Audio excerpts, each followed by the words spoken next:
Alright, hey there everybody, welcome to my channel and to this video. Hopefully we can help you out here today. We're going to be swapping out a shower trim piece, the actual escutcheon plate and the handle, from a chrome to a brushed nickel. So that's what we're going to be doing. We're not going to be switching out the valve, and I'm also going to be solving the problem if you've got a set screw that is stripped out, one of those little hex nut screws that hold that handle in place. So if you're having a problem, if it's stripped out, I'll hopefully be able to give you some tips. This is what we are installing, the brushed nickel. Here it is, kind of finished, and the escutcheon plate on and the handle on. Everything is set. So let's go ahead and get started. I'll share with you the process and some handy tips on that stripped out hex nut if you are interested. So in theory, that little set screw right there should be easily taken out. There's an undershot of the set screw. It's a little out of focus, sorry about that, but you get the point. You should be able to take an Allen wrench and go ahead and pop that out, but sometimes it doesn't work. So one idea would be to cut off the end of the Allen wrench with a hacksaw and put it into your drill. That way you could actually use your drill kind of like a drill bit, right? Be careful if you do that. You could further strip things out and make things a lot worse, right? But that would be one idea for you. Another option is to work your way up to a Phillips head screwdriver just like that and insert it in there. It might find the right bite, so to speak. But of course, no guarantees, but that could be a next possible solution for your situation. So gently try a Phillips head screwdriver, kind of tap it up in there just a little bit, like nice and gently. You want to hold the other side with your hand if you are hammering or anything, kind of like this right here. You can see my hand up there. You want to pound like that. You don't want to put any extra pressure on that valve on the other side of the wall and risk busting something.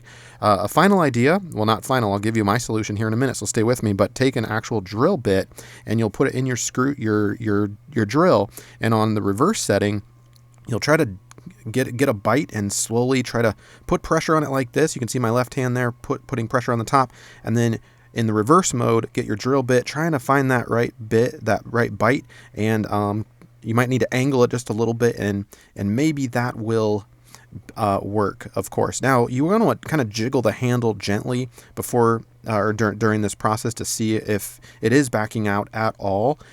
There should be more play the more the screw actually comes out, right? Now, if none of those options work for you, check this out. You can see I have the set screw successfully removed. So how did I do that? Let's take a look. But first, here is that set screw all stripped out. Let me shine a light on it for you. Yep, there it is. Finally got it out of there after wrestling with it for quite some time, and it is indeed all stripped out. So anyway, here's what I did. I took a hammer and a flathead drill bit. Okay, get a very thin, very small flathead drill bit out and a hammer, and you are going to very gently kind of tap it up into there with and try to find some teeth, so to speak. Can you see that? And you're going to give it a few good hits. Of course, you want to provide support on the other side of that handle so it doesn't damage your valve on the inside. And next, you're going to take that same drill bit, that flathead drill bit, and you'll put it into your low setting on the reverse on your drill, and very, very gently. You want to find those teeth that you just created with the hammer, and you'll back it out very gently. And that is what did it for me. That sharp edge of the flathead drill bit is what did it.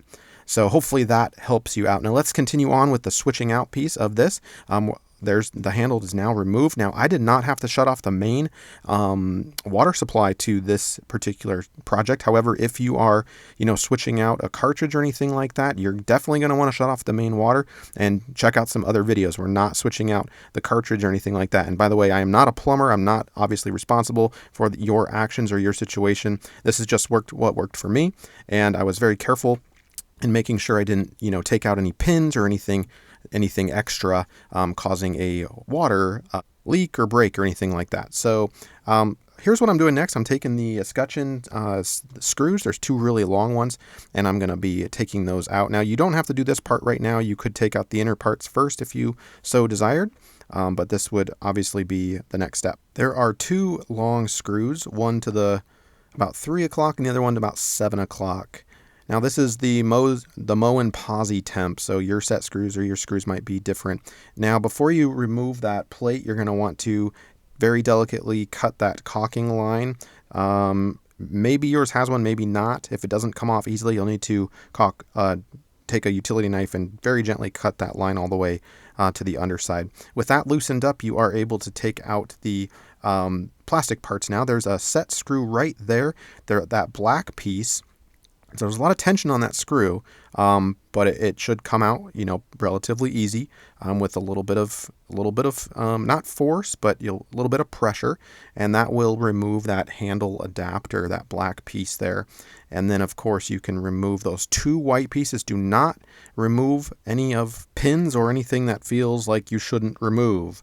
Don't move the position of the valve. There's kind of this semicircle metal valve piece. You should not move the position of that. Well, that will turn the water on. But we're going to basically be removing the 2 white pieces. The names of those white pieces are the key stop and the adjustable temperature limit stop. And then there will be an actual stop tube. You saw me take that out as well. We'll get our new trim piece out, and we're basically going to reverse the process. We will be putting our new stop tube back on. There it is. And you might have to lift up, depending on what you have behind the wall there, to kind of slide that on. Again, it's imperative you take care not to touch that metal in the middle of that stop tube, that metal valve that will turn the water on. Also, no pins, don't remove anything that will turn your water on, and you'll have to shut off the water in your main supply. So with that, we'll take the escutcheon plate and kind of slide it back over that stop tube, the new stop tube that we just put on, and it should kind of go on like that, like you see here. There we go. And next we will be taking the 2 long screws, and we'll be setting those in the same holes as before. You might need to back the plate off a little bit and look back there to kind of look down to watch it align through those same screw holes that it came out of. And that should, obviously, tighten that up, and that should get things nice and firm. There's another view for you.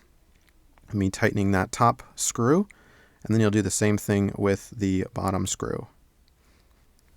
Now, you don't want to over tighten any of these things and crack the plate or anything. There might be a temptation to do so. You'll just want to put it nice and firm. Make sure there's no play or wiggling of the plate, and you'll be putting some caulking around that at a later stage to secure everything even more in place and to waterproof it as well. So next we'll take that key stop and the adjustable temperature limit stop, those 2 plastic white pieces, and I am just reversing the process, like I said, putting them in the same order that the old ones came out. So we'll put that key stop in first, and then the adjustable temperature limit stop kind of fits right into there. I don't think you can mess that up, but make sure the orientation is correct. In other words, you don't want to put things in upside down or whatnot. Next, we'll take that actual black piece, the handle adapter, and we'll slide it on top of there and then replace that set screw. Again, there's a little bit of pressure right there, but you want to obviously make sure that is nice and firm. Again, making sure, triple sure you don't touch any of those metal valves or anything, that middle piece, turning anything where you're not supposed to and accidentally, popping the water on. But it's a pretty simple process, I think.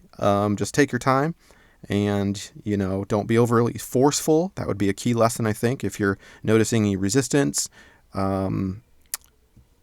your time. Don't strip anything out.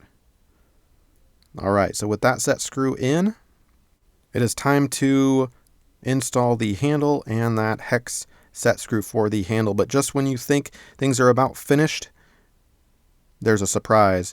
By the way, you might want to lube your set screw for your hex bolt or your hex screw there for your handle so it comes out a little easier. Put a little silicone spray on there or some white grease. But anyway, we'll take the handle and we will take that set screw. And as I was doing this, I realized that I don't have an Allen wrench that fits this size of hex screw. And I have dozens and dozens of Allen wrenches of all different sizes. This was shocking and a little frustrating to me that the Moen, the manufacturer, maybe made a set screw that didn't accept a common Allen wrench. So maybe that old one wasn't a stripped nut. Maybe I just didn't have the right sized Allen wrench. So keep that in mind. Check out, maybe Google like Moen, Allen wrench for shower set screw for handle or something like that. Maybe you have to buy that Allen wrench specific to that. So what I did was I just found a screw that has a Phillips head on it instead of the hex bolt. It's the same thread, type, same size, same length, but it instead gives me the ability to screw this in with a regular screwdriver and not the Allen wrench. So that's gonna, I think, be a better decision and hopefully help you out as well. Be sure to caulk around the sides and the top of the trim piece, but do not caulk the little hole in the bottom so that moisture can escape. Anyway, we will polish this up, just kind of wipe down the fingerprints and whatnot, and give a final look here. And of course, we're going to test it out for you just to make sure the water does turn on. But this is what the trim piece looks like all switched out. So there's the water on. Looks pretty good. And we'll turn it off. Nice and slow there for you. And voila.